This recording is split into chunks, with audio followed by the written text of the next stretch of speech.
दोस्तों नमस्कार। YouTube channel चर्चा का विषय में आप सभी का स्वागत है और आज बात करेंगे कश्मीर के कुछ खास लोगों की। दोस्तों, धारा 370 की आड़ में खुद को कश्मीर का शासक, कश्मीर का नवाब समझने वाले फारूक अब्दुल्ला परिवार, पीडीपी का मुफ्ती सईद परिवार आजकल परेशान है। परेशान वो कांग्रेस भी है जो 370 की जरूरत को बनाए रखने के लिए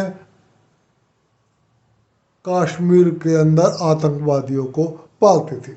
मैंने आपको शायद परसों के वीडियो में ये बात कही थी कि कश्मीर में चुनाव कराना सरकार की गलती है और सरकार को किसी भी तरीके से जहाँ तक संभव हो इस चुनाव को टालना चाहिए था, लेकिन फिलहाल चुनाव हो रहा है। मैंने आपको यह भी बताया था कि अभी जो नेशनल कॉन्फ्रेंस और कांग्रेस का चुनाव समझौता हुआ है उससे जस्ट 2 दिन पहले तक नेशनल कॉन्फ्रेंस और भाजपा का समझौता फाइनल हो गया था और यह हुआ था आरएसएस से भाजपा में आए राम माधव की मध्यस्थता में। लेकिन सोनिया जी ने एकदम एक ऐन मौके पर हस्तक्षेप करा, फारूक अब्दुल्ला से बात करी और भाजपा नेशनल कॉन्फ्रेंस का समझौता टूट गया। अब अब्दुल्ला परिवार बहुत परेशान है। पहले उमर अब्दुल्ला बड़ी बड़ी बातें करते थे कि जब तक जम्मू कश्मीर को राज्य का दर्जा नहीं मिलेगा मैं चुनाव नहीं लड़ूंगा। वो कहते थे कि एलजी के दरवाजे में भीख मांगना मेरे स्वाभिमान के खिलाफ है। वो कहते थे कि छोटा सा ट्रांसफर हो मैं जाके एलजी के दरवाजे में बैठ जाऊं और उनसे कहूं कि सर मुझे एक डीजी का ट्रांसफर करना है, इस फाइल पर दस्तखत कर दीजिए, ये मेरी शान के खिलाफ है। लेकिन कांग्रेस से समझौते के बाद उनको लगा कि अब मुझे चुनाव लड़ना चाहिए।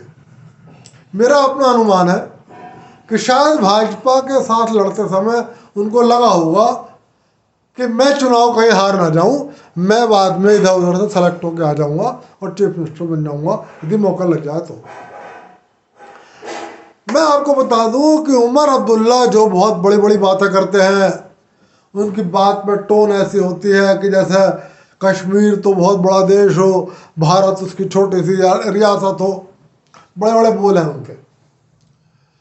वो जब लोकसभा का चुनाव बारामूला की सीट से लड़े थे तब भी एक तिहाड़ जेल दिल्ली में बंद आतंकवादी इंजीनियर रशीद से 2 लाख वोटों से चुनाव हार गए थे। 2 लाख वोट कोई छोटे वोट नहीं होते। उस हार के बाद उमर अब्दुल्ला बहुत डरे हुए थे और वो बहुत सोच समझ कर कदम बढ़ा रहे थे। अब स्वाभाविक है कि उमर अब्दुल्ला भी चाहते हैं कि मुख्यमंत्री पद उनको मिले। पीडीपी की महबूबा मुफ्ती भी चाहती हैं कि वो चुनाव जीत जाए, मुख्यमंत्री पद उन्हें मिले। कांग्रेस भी चाहती है कि भाजपा किसी भी तरीके से सत्ता से बाहर रहे और Congress, TDP, PDP national conference के लोग सत्ता में आते हैं तो ये भी निश्चित है कि यह केंद्र के लिए सिरदर्दी पैदा करेंगे और केंद्र के सामने नई समस्याएं खड़ी होंगी। फिलहाल उमर अब्दुल्ला ने गांदरबल विधानसभा क्षेत्र से अपना नामांकन दायर कर दिया। अब हुआ ये कि जेल में बंद एक आतंकी सर्जन बरकती ने उनके खिलाफ नामांकन कर दिया। अब उमर अब्दुल्ला परेशान है कि अभी तो एक दिल्ली के तिहाड़ जेल में बंद आतंकी था जो बारामूला लोकसभा सीट पर 1 सेकंड को भी नहीं आया और उसने उनको पराजित कर दिया। इंजीनियर रशीद बहुत ही खूंखार आतंकवादी रहा है और मैं आपको उसका एक किस्सा आपको शायद याद हो यदि आप समाचार पढ़ते रहे हो। उसने शेष भारत को चिढ़ाने के लिए जब मोदी सरकार आई थी, कश्मीर की सड़कों पर गाय काटी थी और उसका मीट जनता को बटा था। उसने बताया था कि कश्मीर में गाय सड़क पर कटेंगी। उसके बाद उसको मोदी सरकार ने गिरफ्तार कर लिया और वो तब से दिल्ली की तिहाड़ जेल में बंद है। लेकिन फिलहाल वो बारामूला से सांसद बन गया है और उसने 2 लाख वोटों से उमर अब्दुल्ला को पराजित कर दिया। अब गांदरबल में जो उमर अब्दुल्ला के खिलाफ आया है, सर्जन बरकती, इसको चाचा ऑफ फ्रीडम कहा जाता है कश्मीर में। जब तक आतंकवादी के रूप में आजाद था कांग्रेस सरकार के रूप में, ये जब तक कांग्रेस की केंद्र में सरकार थी, ये कश्मीर में बेखौफ घूमता था। ये अपनी सभाओं में कहता था कि जो भी भारतीय सामने पड़े उसे गोली मार दो। ये अपनी सभाओं में कहता था कि भारत के लोग हमारे दुश्मन हैं, चाहे वो भारत का कोई टूरिस्ट हो, चाहे भारत सरकार का कोई अधिकारी हो। यदि कश्मीर की सीमा में वो घुस जाए और आपके सामने पड़ जाए तो लोग उसे कहता था कि बेखौफ उसको गोली मार देना, जिम्मेदारी मेरी है। और इस आतंकवादी सर्जन बरकती को कांग्रेस सरकार का भरपूर समर्थन था। कांग्रेस हाईकमान से इसके बहुत अच्छे रिश्ते हुआ करते थे। कांग्रेस के लोग जब कश्मीर जाते थे तो ये उनकी मेहमानबाजी करता था, क्योंकि कांग्रेस इसको प्रोटेक्शन देती थी। कश्मीर में धारा 370 कांग्रेस लगाए ही इसलिए थी क्योंकि कश्मीर के बारे में कांग्रेस ने कभी दिल से ये नहीं चाहा कि कश्मीर भारत का अभिन्न हिस्सा वास्तव में बने। मोदी सरकार आई, ये अंडरग्राउंड हो गया।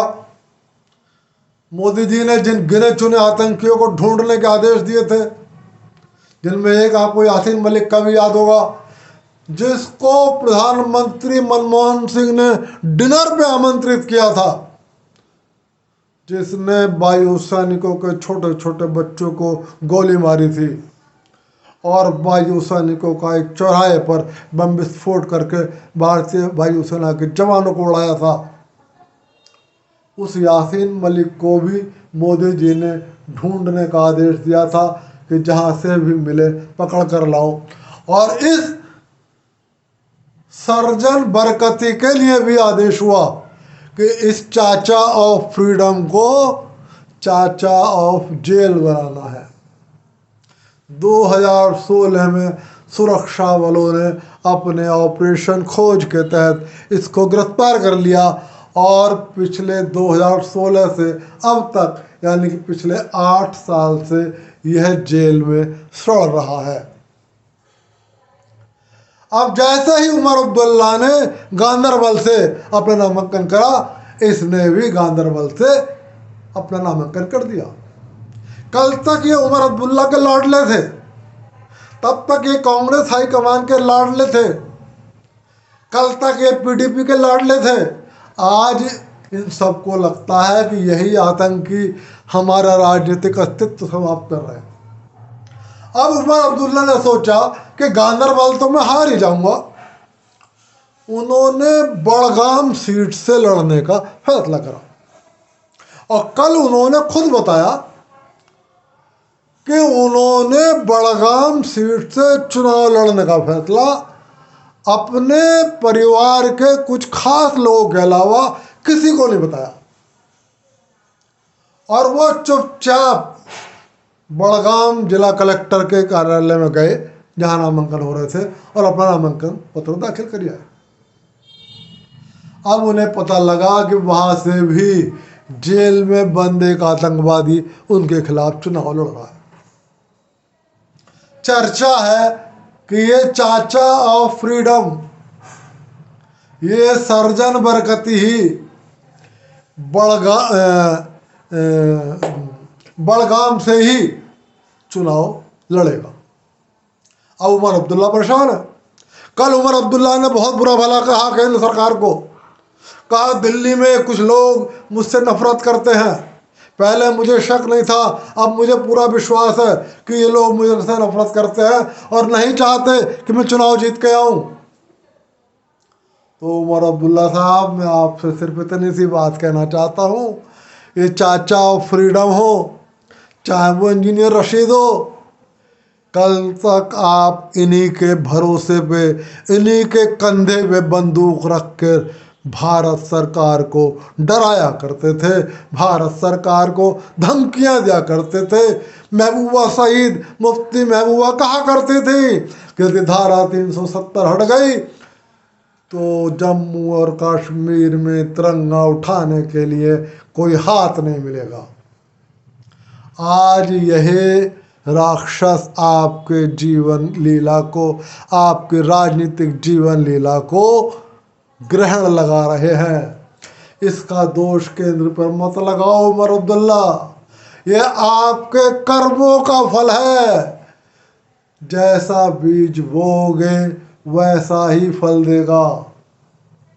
इसलिए यदि आज ये आतंकवादी, यदि अपने समय रहते आपने इन आतंकवादियों के दामन को कुचल दिया होता, इनके फन को कुचल दिया होता, तो ये आज इस स्थिति में ना होते कि ये आपके खिलाफ चुनाव लड़ते।